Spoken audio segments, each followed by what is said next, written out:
Controversies will come and go. That's it. No one has the ability to draw a line under anything. For example, we've been told that Queengate is behind us. The TV industry is clean again. People have been punished.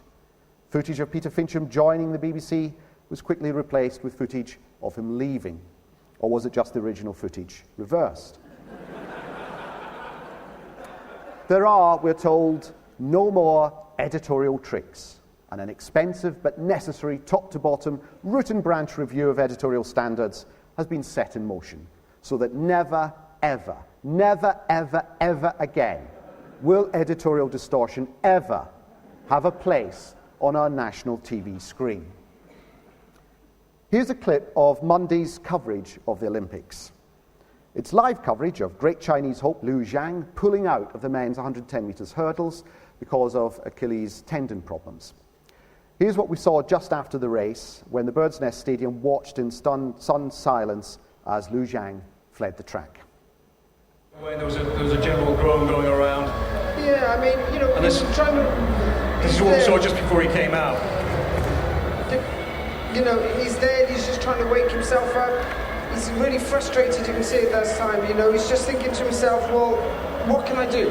You know, when you're in this kind of circumstance, he knows the whole nation is here watching him. He knows this stadium is full for him to do that. You can see now, he's just going to push out the blocks there. No real power. It's like Wince when he came out of the blocks there.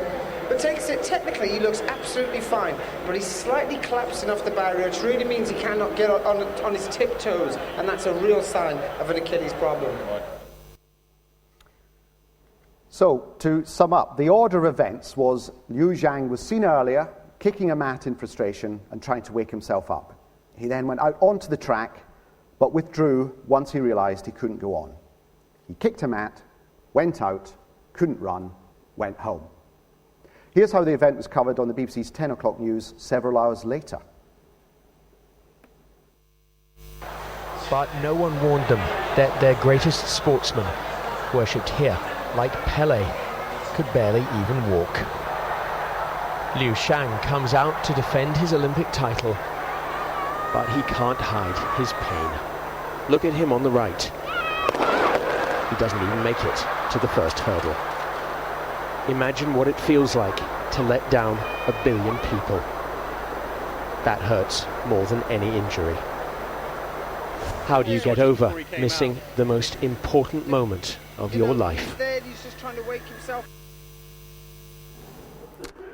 So, a man kicking a mat in frustration on his way into a stadium before a race is quietly re-edited to make it look like he's kicking it on the way out after the race.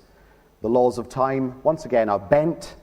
Millions of pounds spent on editorial boot camps and truth and values waterboarding sessions are rendered unto dust. And once again, 5 minutes into this speech, the British TV industry comes crashing to its knees.